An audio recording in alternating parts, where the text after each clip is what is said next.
Welcome to Chicago State of Mind, where we explore the people and the movements shaping Chicago's culture, leadership, and the future of our communities. I'm your host, Cheryl Mainor. Today's guest is attorney, strategist, leadership advisor, and social impact executive Robert Johnson, founding and managing partner of the Solomon Group, a Chicago-based advisory firm focused on leadership, equity, organizational transformation, and global engagement. And today's conversation is bigger than business. We're talking about rebuilding community, reclaiming fatherhood, creating peace in divided times, and expanding Black leadership and economic influence globally through new initiatives reaching all the way to the African continent. We'll discuss the movement to reclaim Father's Day weekend and the vision behind the global peace gesture and the launch of the SG Africa Advisory Platform, all while exploring the personal philosophy behind Robert Johnson's work and leadership. Please welcome Robert Johnson. Thank you, Cheryl. It's a pleasure to be here. It's a pleasure to have you. It's been a long time coming. It has. It truly has. You're a busy man. As are you. Every time I call you, you're either just getting ready to go to some faraway land or just coming back and doing a quick turnaround to some other faraway land or place. Namely, mostly Africa, but it's been other places as well. So welcome home. Thank you. You called me in the intersection of that. Just got back and headed to Ghana next week. So. Okay, you're going to go over, we're going to talk about what you're doing over there in Ghana. I have a special connection to and interest in what's happening over there as well. So very much looking forward to getting to that part of the conversation, but we're going to start out with Chicago State of Mind. Okay. And so I always ask, who is Robert Johnson? What's behind the titles? Great question. I call myself a lawpreneur. I think that's the best way to encapsulate all of the things that I care about. I've been a serial entrepreneur since the age of 12. I've been a lawyer here in Chicago for over 30 plus years. But all of the work that I do is really around trying to help the Black community, closing the racial wealth gap. And so the Solomon Group is really the extension of that. It is my alter ego. It is now a global social impact management consulting firm and law firm that really seeks to use law to accelerate our community. I've created an area of law that I call social impact law, which basically is just an amalgam of all of the law, all of the various disciplines that I know how to practice, and using that to create equity within our communities. So everything from economic development, raising capital for Black entrepreneurs, franchising, M&A. What I like to say, I take what is M&A? Oh, sorry, mergers and acquisitions. Okay, so, M&A. Yeah. Got it. So I'd like to say I take what they do on Wall Street and I tweak it and freak it so that it works on MLK. All right. Who's upset about tweaking and freaking? Nobody, right? Everybody loves that. I love it. Just kidding. You need a little tweaking and freaking in your life. Yes, exactly. So then let's get a little bit more personal about who Robert is. You're a husband, you're a father. Let's hear about it a little Husband, bit. Because father, that's important. and now a grandfather. Grandfather? I have a beautiful baby granddaughter who will be 1 year old in July. And then my oldest son just got engaged. He's 36. He lives in upstate New York. And then my daughter is a teacher in Dallas. She's the one that just had the baby girl. And then my youngest is just completed his junior year at Hampton. Right. Happy to report he got straight A's his final semester at Hampton, and now he'll be a senior next year.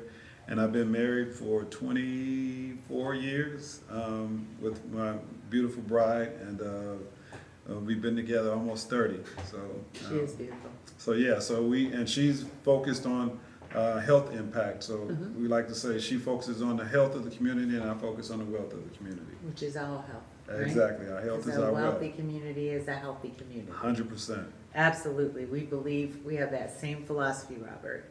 and we always have. So kudos to you for the work that it is that you're doing. Thank you. So we've had a lot of conversations. And wait a minute. Let me back up for a minute. A grandgirl. Yes, little Lottie Rose. She's Lottie absolutely Rose. adorable. Yes. This is wonderful. I'll have to keep tabs on her. I'll send you pictures. You Now know. you're on the list. Yeah, you know, with the grand boy out there, I gotta right. keep tabs. And I believe in arranged marriages. I so do too, and you know, we're gonna get back to Ghana, right? So we're gonna be talking about that. But yeah, so he just turned 2, so that's good. Lottie That's Rose good. likes older men. Hey, he's tall and handsome. So let's get to the business of Chicago State of Mind before we move on to Sure. all of the to the your top 3 initiatives that you're working on, because you have a lot of things. Sure. But I know there's some stuff that we really want to discuss. But here's a question for you. So when you look at the state of our society right now, and the state of our society, and then take it to a more granular local level, what concerns you the most personally? Sure. I look at the breakdown of our family. I look at the narratives that have been told and continue to be told about the Black community. Yeah. And so one of the things that really motivated me was during the election when Kamala Harris was running, there was a lot of dialogue around whether or not Black men supported Kamala Harris. Yeah. And that, as we all know, was just rhetoric, because no other group supported her more so than Black men, other than Black women, obviously. But it got me to thinking about the role of Black men as it relates to what we need to do to reclaim our families, our communities, and our health and our wealth. And so that is how the Reclaim Father's Day weekend was born, really out of that. And that started convening. last year, right? And that started last year, so this is the second year of our initiative, and that's really what it's focused on, creating space and strengthening the opportunities and creating a way to empower Black men and young men to reclaim their families, their communities, their health, and their wealth. And so last year, a lot of the focus was on health. This year's focus, particularly in light of the attack of this administration on our communities, on our families, and on our wealth. You know, over 1 million Black people have lost their jobs as a result of this administration, both male and female. So the focus this year is really on economic stability, economic empowerment, wealth creation, wealth generation, and wealth preservation. And so, again, and this year, ironically, Father's Day falls during Juneteenth weekend.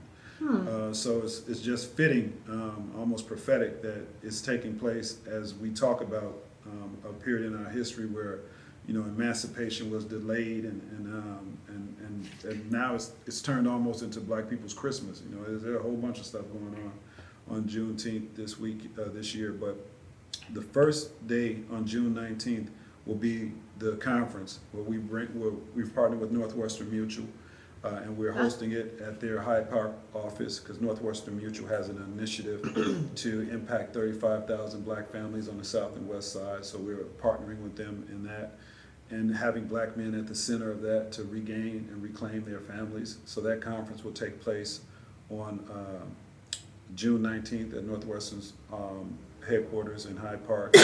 And then again, we're bringing back the 5K run walk. So the first day is the Reclaim Day, the second day is the Restore Day, where we're focusing again on health. So we partnered again with the African American Wellness Agency, and they're doing their 5K run walk in Jackson Park. Yes. And then on Sunday, I'm exceptionally proud about the partnership that we have. We're hosting our Father's Day honors reception at Machine, of another Black-owned restaurant, Black male-owned restaurant. And this year, we're at that reception, we're giving away a house. Hold on. Say that again. Yes, we're giving away a house. We're working to identify a brother that's been working in the community to reclaim his family and doing great things in the community. And we're going to award that brother with a house as a way to demonstrate how home ownership and the family and building community is central to our survival and our success as the black community. And so we're going to put our money where our mouth is. We're giving away a house. And my goal is to do that every year. Hopefully we can start doing it every quarter, but at least every Father's Day we're going to give away a house to a father that is holding his family together and holding our community together. You know, that's phenomenal. And in order to come up with something like this, you have to have been really inspired, right? So let's talk a little bit about why, right? Let's get granular with the why it's so important that to have this Reclaim Fatherhood movement. Why is it so important? Because we live in a time right now, and it's not lost on me, that when we're looking at, let's just say, leaders, congressional leaders, the voices that are the loudest voices are black women's voices. And while it may be true, or it is true, that the second largest voting bloc for Vice President Harris were black men, this past election and the ones before have been centered on the black woman and the black woman being the lead. And I've seen things like, you know, the different podcast host was wearing a shirt, vote like a black woman. And while that message seems empowering for black women, it seems quite disempowering for black men. So I want to hear from you about this Reclaim Father's Day, and reclaiming fatherhood, and what a difference it's going to make when that happens and by this happening to our community as a whole. That's a great question, and it's apropos because black women have been doing a yo person's job for decades in buttressing and upholding our community. And it's time for us as black men to assume our rightful place alongside them and reclaim our rightful God-given position as head of households, as leaders within our community, raising our children, protecting our communities. And so, as I said earlier, our community has been under assault in a way that it has not visibly been seen in a long time. I would argue we've always been under assault, but they're not even trying to hide it now. Yeah. And so this initiative is really around empowering and giving our folks, the men in our community, the voice, the tools, the resources, and the solidarity to come together to reclaim our role as it relates to our communities, our families, taking control of our health, and really focusing on what does it look like for black people to create wealth. Yeah. We live in a capitalist society that doesn't always, I mean, at one time we were capital. But we used to know. And that's why it's called Reclaim, because Right. it's not like we didn't know these things and we didn't know do these them, things, right? but it's the movement is literally to reclaim stuff that was either lost, Excellent. taken, forgotten, wherever it Whatever went. it is. We need to reclaim it and proclaim it that this is something that we're going to be doing going forward. Excellent point. Excellent point. Because I think a lot of, yes, there's a lot that's happening right now, but we're in a particularly vulnerable place. And so I do agree with everything that you're doing, and I'm very hopeful for it. And I'm hoping that this is, you know, one of the catalysts that really open up people's eyes. Yes, the men, and they have their work to do, but ours as well. Because we're out of alignment. Exactly. And because we're out of alignment, we're specifically and especially vulnerable Exactly. to these things. If our men were in our households, right, and at the head of the household, and then we would be some of the things that were happening in terms of what's happening with the cuts. This is very real, and we are very vulnerable, and it's dangerous.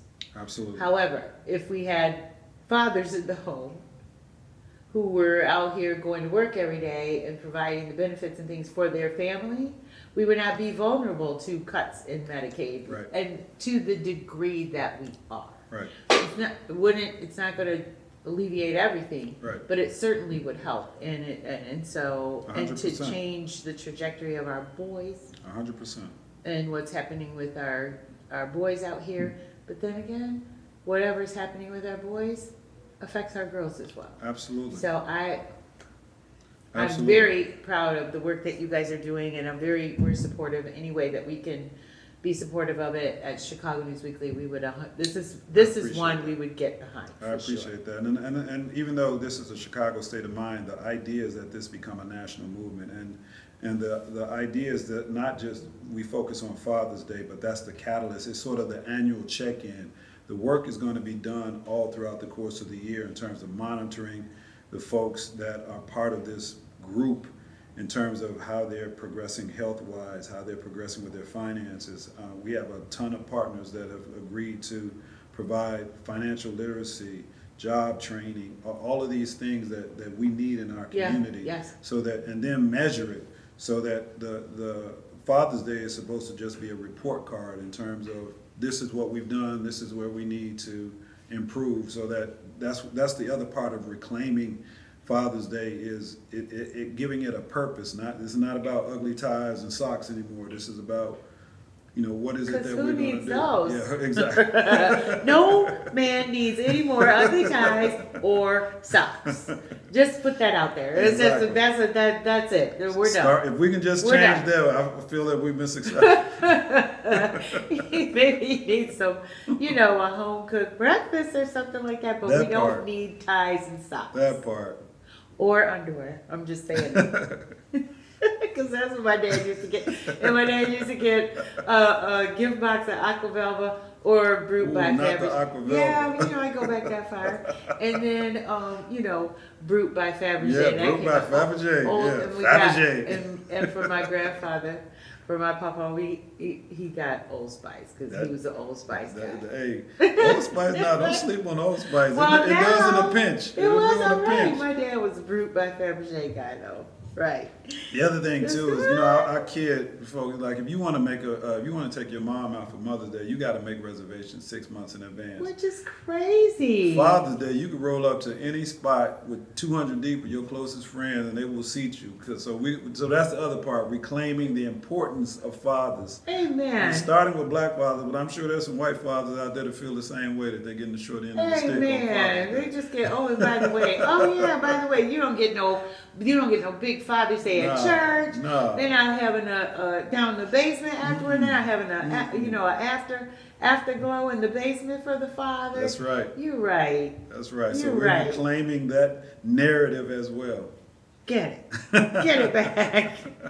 So when you mentioned the report card, are you gonna have the report card this year in 2026 for what's happened since last year, 2025? No, we won't have Or it for what going happened. forward? Yeah, we're going forward because Okay. we all had to We can agree track it. on the metrics in terms of what we're going to measure. So Make success measurable. Exactly.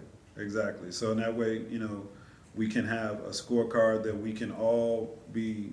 I'm a big believer in one band, one sound, that we all operating off the same playbook.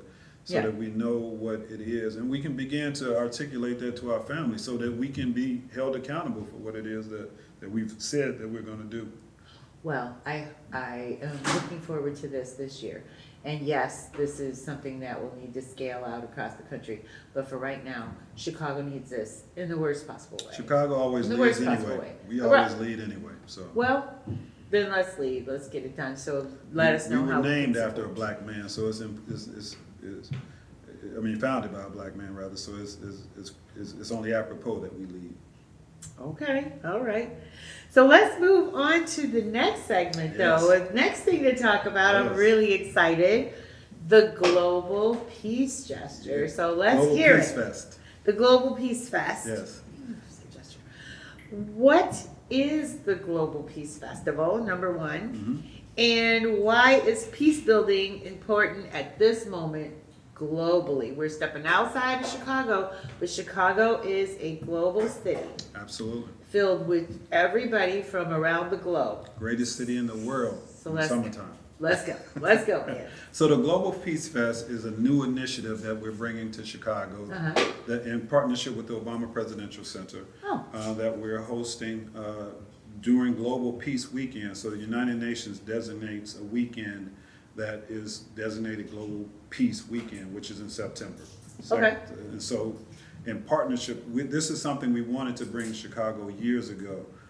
Stevie Wonder is a Global Peace Ambassador for the United Nations, and he was among the many accolades that he's accomplished over his illustrious career. But that's one of the things that I think he's really focused on as he looks around what's happening in the world in terms of your earlier question. And he looked around and his quote was, "The world has just gotten so mean right now. We need to promote peace." And he was wanting to bring this here to Chicago back in 2019, but we all know what happened with the global pandemic. The world shut down. And so he's still interested in the same issues exist and probably have been exacerbated since that time. And so what the Global Peace Festival is an initiative, and it's historic on so many levels. First of all, it's the first social impact peace festival that's produced by a Black woman, Lisa Marie Hoggs, who is my partner. She is the producer. She's worked with Stevie for years as one of his part of his team that did special projects, and she approached me back in 2019 indicating that they wanted to do this here in Chicago. And so we've been working with the city and finally got everything approved.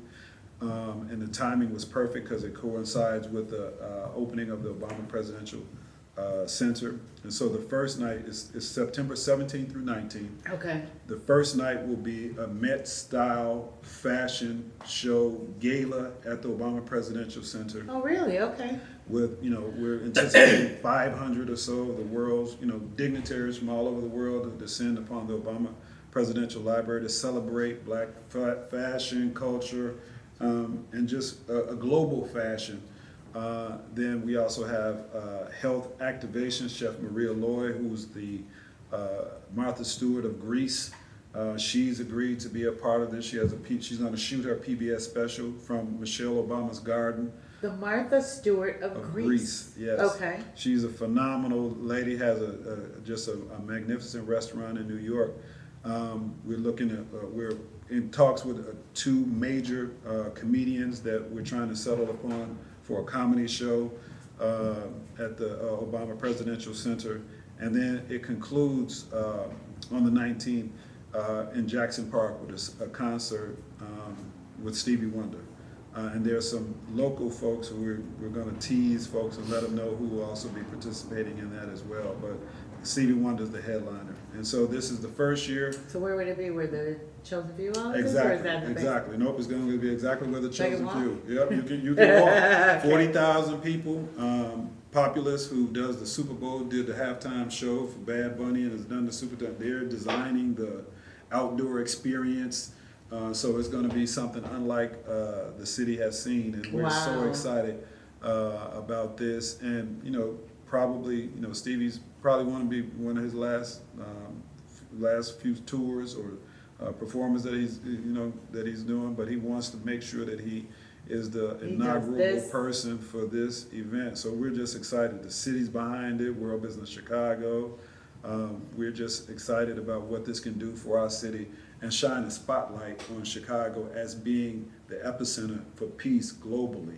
There's folks out there running around talking about it. We won't say who, that they are about peace, but Chicago really will demonstrate how we can convene the world and bring people together to talk about peace on a global level and make that the standard every year in terms of what we're doing to highlight the importance of us being able to get along on this planet, because we'll also be talking about climate change. We'll also be highlighting the death gap that exists here in Chicago. There's a 30-year difference in terms of life expectancy depending upon where you live in Chicago.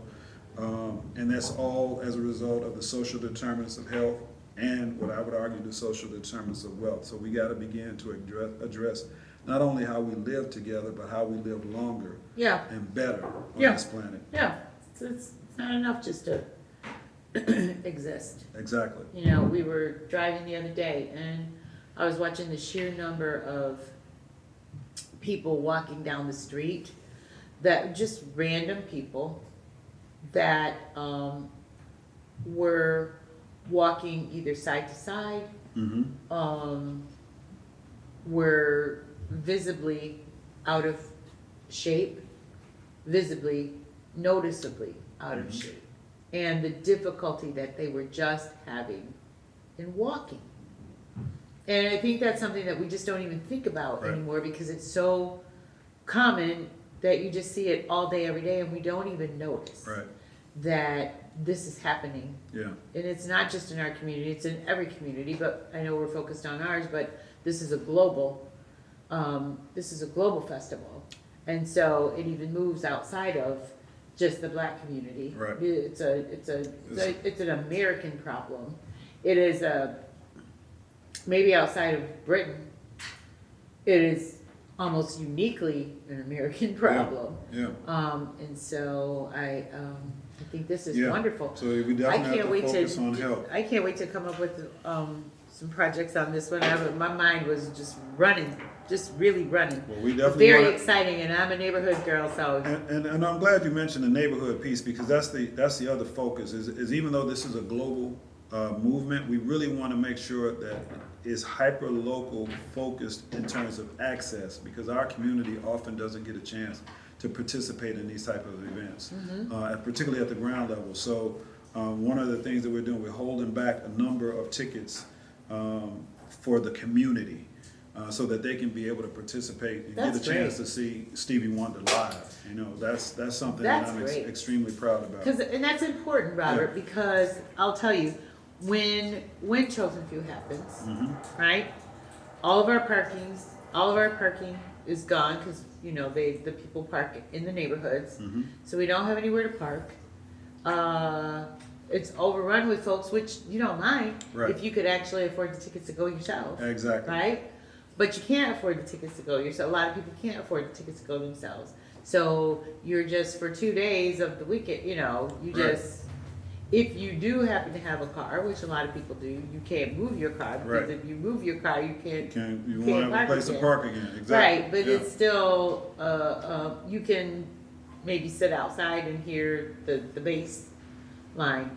But, so it's a thing that's happening, but people are not able to participate in it. And then there's another thing, so with so much that's been happening in Jackson Park, the community benefits agreements that have been a part of all this with the Obama Center. There was a lot that went on with that, and I was a big proponent for the Obama Center to come to Jackson Park. If you Google my name, you'll see a picture of me in the Chicago Tribune, and I gave a long interview about why we needed to have it. And when we were at the Chicago Defender, we were on the video. I don't know if you remember the "Bring It On Home" video. We sang the "Bring It On Home" song, right? And we were standing and I also worked on the Tiger Woods Jackson Park Golf project. So I was the vice chair of that committee. But at the end of the day, it did have enough community pushback. I mean, it didn't quite work all its way out through all the changes that happened with Chicago Park District leadership and Mike Kelly, et cetera, et cetera. But there's a bunch of reasons why it didn't work out, but I'm not, it wasn't lost on me that there was a significant pushback from the community, because they just couldn't see how this was going to benefit them. Yeah. And so but something like this, has the potential to be really fantastic. So yeah, and to that point, part of the emphasis is really, again, like I said, being hyper local and making sure that it positively impacts the community. And so we're looking for vendors that are from the community. We want to make sure that, because most of us don't have an opportunity to supply any goods or services to Lollapalooza or those types of festivals.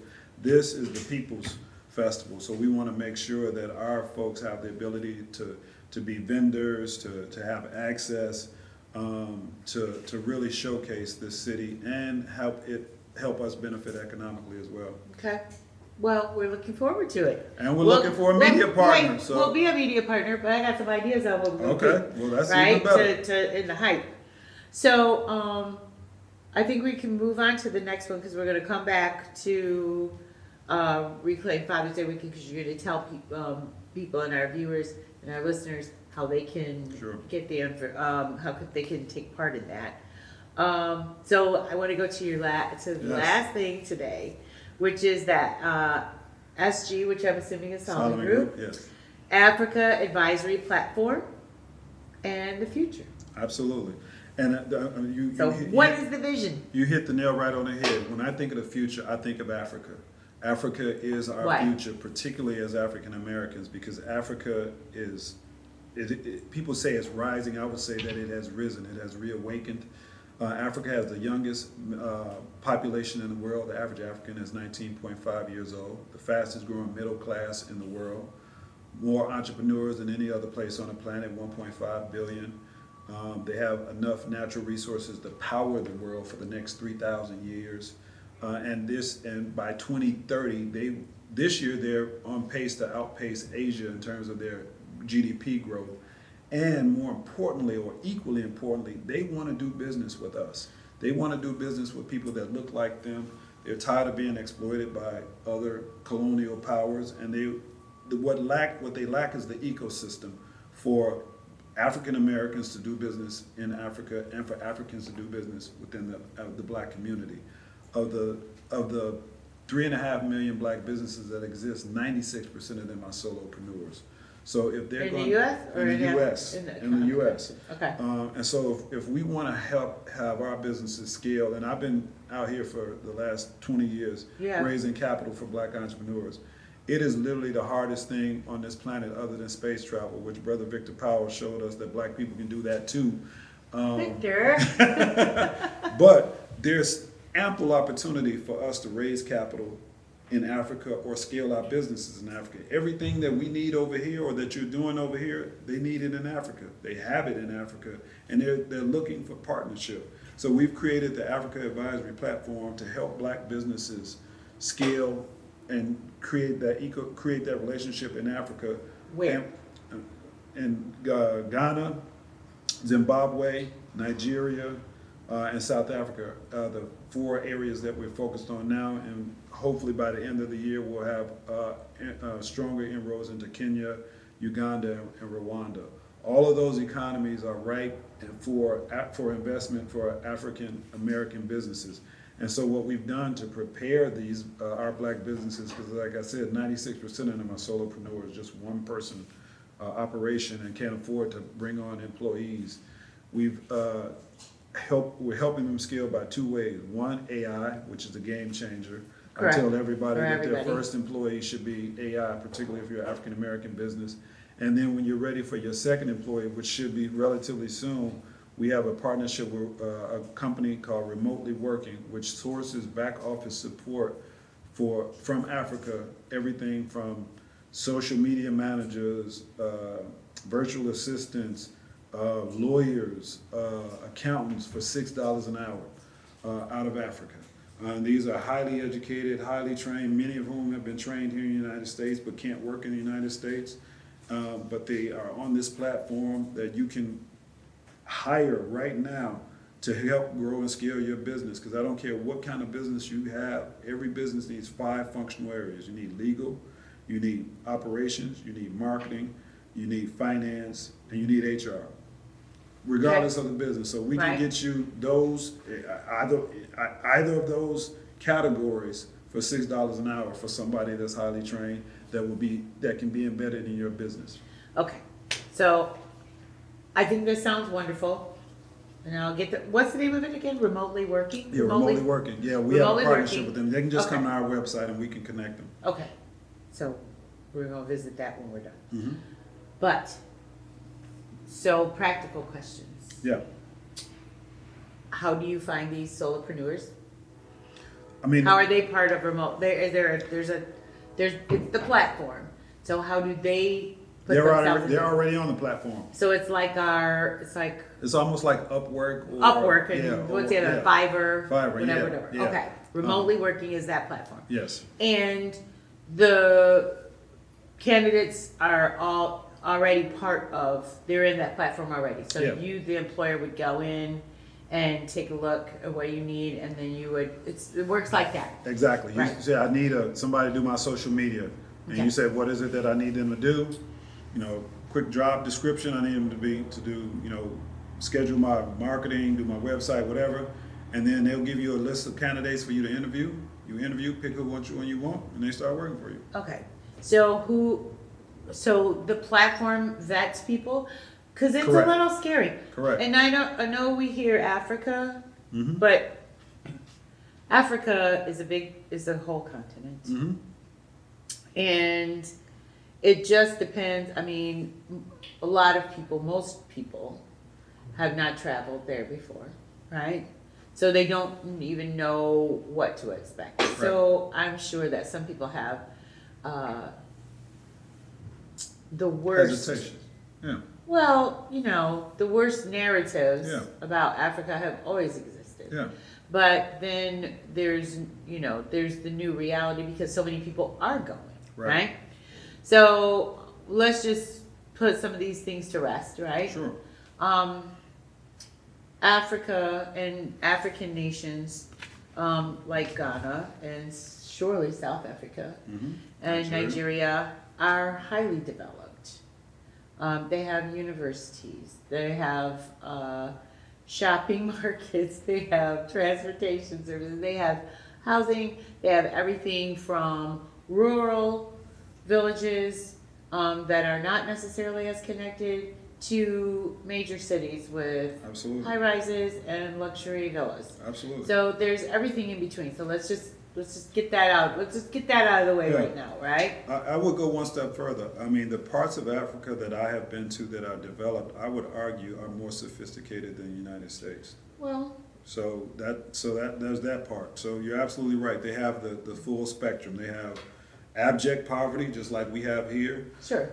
But then they have, what I would say, the folks who are in Africa who are rich.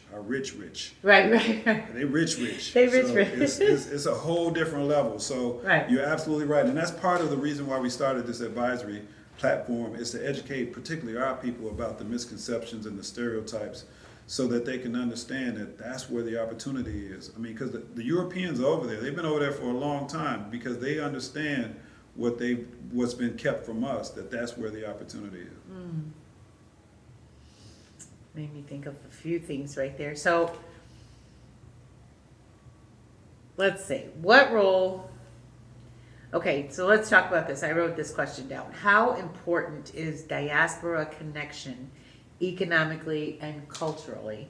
And what role can Chicago play in a global Black business network? Is the first part of your question is, again, as I said, Africa is the future. Right now, the issue with Africa, which they're addressing, is that because of colonial rule, they've been divided into 54 different countries. Right. As opposed to being the United States of Africa. Just imagine if the United States was divided into 54 And I different thought countries. that was a movement a while ago, right? Well, it's the movement that's currently. Well, it's the African Union. Yeah, but actually making it a union so that it speaks with one voice, one currency. And as I gave you all the statistics about what's already happening demographically there. So that's what's happening on the continent now. So it is already, I think by 2050, 1 in 4 people on the planet will be African. So all of the other populations are declining. The United States, Europe, Asia, everywhere else is declining. Africa is the only place where the population is rising. So again, when you talk about the future, that's where it is that we need to pivot. And then specifically in what terms of what Chicago can do, and the other reason why we launched this platform is that there's an opportunity for us to open up trade and create trade agreements and trade corridors specifically with businesses in Chicago that want to do business in Africa and Africans that want to invest in our communities. Because that to me is where the opportunity is. So many of them still want residences, business operations in America. And when I think about the South and West Side, there's tremendous opportunities for them to invest in real estate, businesses here in our community so that we can create those reciprocal trade agreements. Right. So one of the best ways, if you want to get started, that's the platform is the easiest way. That's the to crawl get started. before you walk. Anybody can do Anybody this. can do it, Right. and everybody should do it because. And how many people do you employ from the network? Right now, I employ 6 from the network. Wow. Okay. Excellent. Well, and then I wanted to ask you a question. It was in my mind and then it flew out. It was really good though. I'm sure it was brilliant. Really good question. Brilliant. It's going to come back around. I'm going to move forward.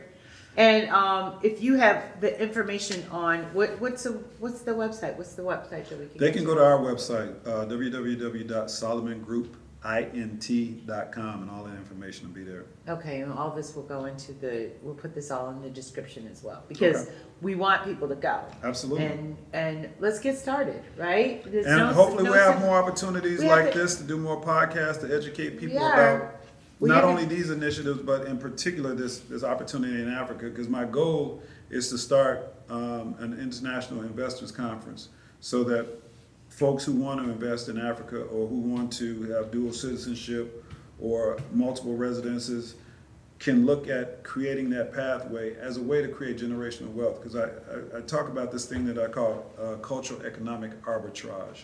And what that means is we have a shared culture, because that's where we come from. So it's part of our culture. And when you go to Africa, for those who have had the opportunity, you feel a sense of being home as soon as you land. Because that's what our ancestral DNA speaks to, that relationship. It's a moving experience. It's one I hope that every Black person in America has the opportunity to do. At least once in their lifetime. Absolutely. This should be our Mecca. My grandbaby's already pilgrimage. been. Yeah, it should he be already our been pilgrimage. once, right? And he just turned 2, and he's already been. Look at that, world travel man. Lottie Rose, we got one last for year. you. He wasn't even 1 yet, right? But it's a must. It's a must do experience. Yeah. It's a must have experience, because unlike other ethnic groups that are here, our arrival to this country is different than any other. It was born in trauma. And yeah, there's that. But it was born in the trauma of getting here. But then there was the next generation, that at least that first generation still had a connection. So then the first generation that was born here was instantly in a new place, attached to another place, right, that they had no memory of. Right. But they still had language. Right. But they had no memory. And as it moved forward, that was lost. And so, unlike others who came of their own volition, when you go back, when you go there, it is more than just a learning experience. It is a deeply emotional and spiritual, not meaning in the to worship, not in the worship sense, but it is a spiritual experience. And when you go, I wouldn't suggest that any of us go without going to either Ghana, which would be, for most, would make the most sense to go. It's the easiest to get to and to move around, and you don't have the language barrier that you would have if you went to Senegal. Right. But when you go to Ghana, and you go either to Elmina or to Cape Coast, and you go, it's a must do. Yeah. And you go into the slave castles, either Elmina or Cape Coast, and there's a thing that happens to you as a Black American, an African American. There's a thing that happens to your soul when you're standing at the door of no return, and it really hits you. Yeah. And you're standing there and you're just looking out into the endless sea. And then someone there tells you, and you're reminded that you went away and nobody knew where you went. Right. They didn't have any idea where you went to. Right. And you never came back.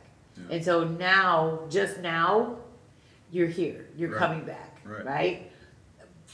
But then you're also reminded that there was at least four. Everybody has at least four ancestors who were strong enough to be able to make it across that. I mean, I just remember standing there and just crying. Yeah. And not that I was brokenhearted. There's a different kind of emotion that I haven't yet been able to put my finger on what that is. But there was a tremendous amount of gratitude to God Yeah. that I had at least four ancestors, 2 men and 2 women, Mm-hmm. who were strong enough Mm-hmm. to make that journey through Mhm. everything Absolutely. and survive it. Absolutely. And not only survive it, but get off and be taken off the ship and then go through everything that they went through and then make it to wherever it was that they went to the plantation and live and procreate Right. and continue our bloodline. Right. So there is something that happens to you when you go there that I believe that if everybody got the chance to go, things would be very, very different. Because 100%. I will never know who those ancestors were. Yeah. Yeah. But I know that they lived Mm-hmm. because I'm here. Right. So, it's quite the experience. Quick question before we close up. Yeah. Do you think that this type of a movement has the ability to heal what's happening on the continent right now? I know there's the tentative, and I know it's very what's the word, delicate, the ceasefire in the Congo and Rwanda, and you mentioned Rwanda. So I know it's delicate, but we're all hopeful that it will last because it's been going on for, 30 years? Yeah. And Sudan oftentimes flares up and has wars and things that are going on over there, Somalia. Is this type of a program, does this have the ability, once we move from the diaspora, we move in and we become one people, does this have the potential to be able to I mean, I know we don't know, but it's things like this that have, we do? Okay. I do think we do Am I know. crazy? No, I don't think you're crazy because Okay. when you were talking, what resonated with me was how we started this conversation around the idea of reclaiming. Mm-hmm. Because that ancestral DNA, we are the product of those who made it. And so we've forgotten that in many instances. And when I talk about the colonization of people coming in and taking Africa and carving it up and raping it for all of these decades, it is because we have not reclaimed what's rightfully ours, not only our land, but who we are and whose we are. And so once we are able to do all of those things, then I think those internal skirmishes that you just spoke of, they will begin to subside because those are divisive tactics to keep us from remembering who we are. And the more we're able to reclaim who we are, because we were not a warlike people. That's why we got into problems that we were in the first place, because we were trusting. We allowed people to come in and believe what they said. But once we reclaim our true identity of not only who we are, but whose we are, and we come back together, then and it's happening because you're starting to see, Africa, the Sahel countries, Ibrahim Traoré kicking the French out, African sovereignty beginning to happen. They're taking control of their natural resources. Ghana and Zimbabwe, taking back control of their gold mines and creating economic prosperity for themselves. And so the idea is to help them reclaim their sovereignty as we reclaim our sovereignty here in the United States. because what sovereignty really means is freedom. Correct. And that's what's been taken from us from the very beginning, is we reclaim our freedom to make our own choices and to redefine who we are as opposed to what we've been told. I mean, you're in the media industry. You know how powerful the story is. Yes. And the I do. story is what's been, that we have to reclaim the narrative and reclaim the story. And it's not really the story, it's the identity and the truth of who we are as a people. Yeah. And so in answer to what you asked, yes, I believe this movement is critical. Not just here when we reclaim fatherhood, but we reclaim our history and who we are and whose we are and our connectedness. That's the reason why we're in the position that we are in now, is because we're disconnected. It's the same story they tell you about when fingers are separated, they're weak, but when you ball them together and they make a fist, it becomes powerful. We're still like this. If we get back like this, then I think that begins to change the narrative, because it changes our ability to negotiate and dictate terms. Good. Very good. Okay, I'm going to end with one question for Okay. you. This is the hard one.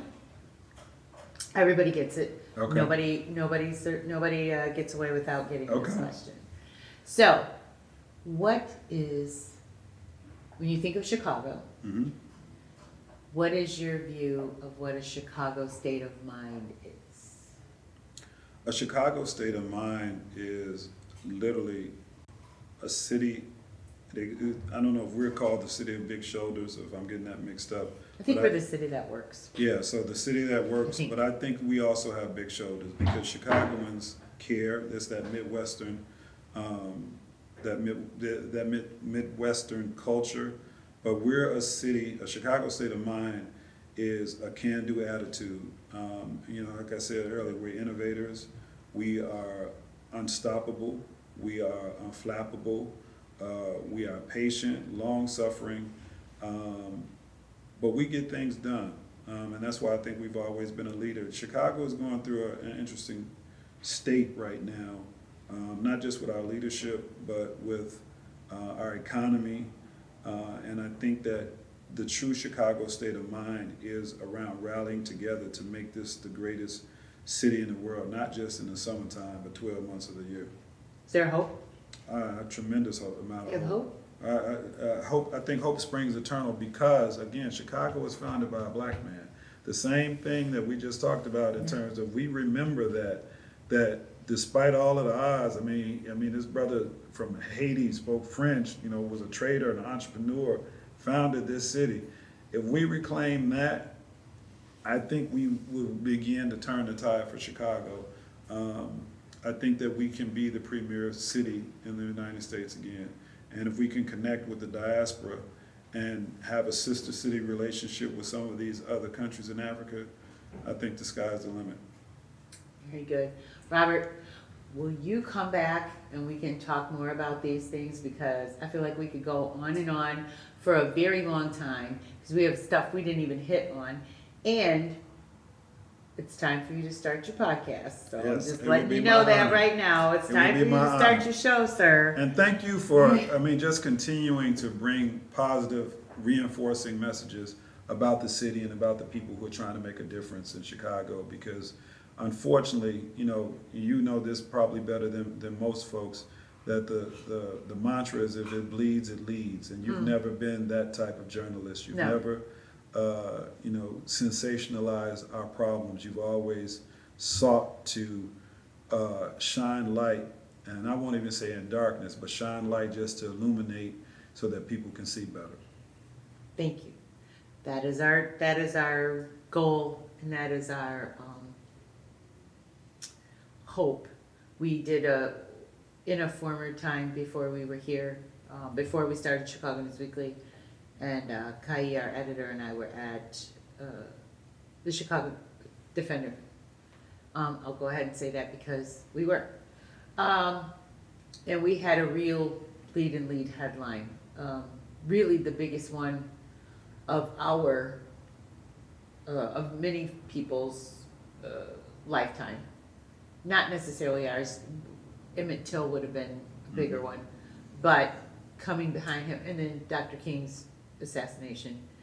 But of our generation, which was Laquan McDonald. Mm-hmm. And the cover story that the family came to us and they had his autopsy photos and they wanted people to know what happened to their son. They wanted them to know, and they brought them and gave them to us and said, please run these. And while it was for sure one of the most important instrumental things that occurred in the releasing of those tapes, because once that was out, it could not be denied. Right.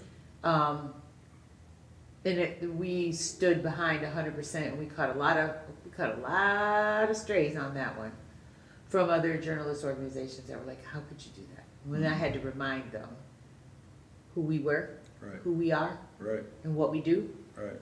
And this is the Chicago Defender, and we're that place. Right. So while we were in the right about it, and I wholeheartedly believe in what we did, and I'm glad that we did, and history has proved it was the right thing to do. However, it broke my heart. It absolutely broke my heart. It just broke my heart. And so in starting Chicago, and I don't know how many of those I have in me, honestly. Right. It's been a lot of them, right? Right. But I don't know how many of those I have in me. I would rather tell the stories, and we would rather spend our time telling the stories that are important, that are life-changing, that are aspirational, that point where to go, Right. that point what to do, Right. that point how you get there, Right. how did they get there, Right. and how you can get there, right? That connect people together and open the doors. Oh, I want to do this. There's a person that's in Chicago News Weekly that's doing exactly what it is that I want to do. Exactly. Let me connect with them, Exactly. right? So thank you for saying that, because we are very focused on what it is that we do and why it is that we do it. And we're not going to let anybody knock us off that square, because that's just who we are. So I appreciate it. And you Understand. come back and see us again. I would love And to. thank you. Thank you. Thank you. And thank you, our audience, for joining us for another episode of Chicago State of Mind. Chicago State of Mind is a product of Chicago News Weekly and the CNW Network. We are produced by Cave Room Entertainment, and you can follow us and find more episodes of Chicago State of Mind on Apple Podcasts, on Spotify, on iHeartMedia, and also on YouTube. For more information or to read up on our episodes, please visit us at www.cnwmedia.com. For Chicago State of Mind, I'm Cheryl Mainor. See you next time.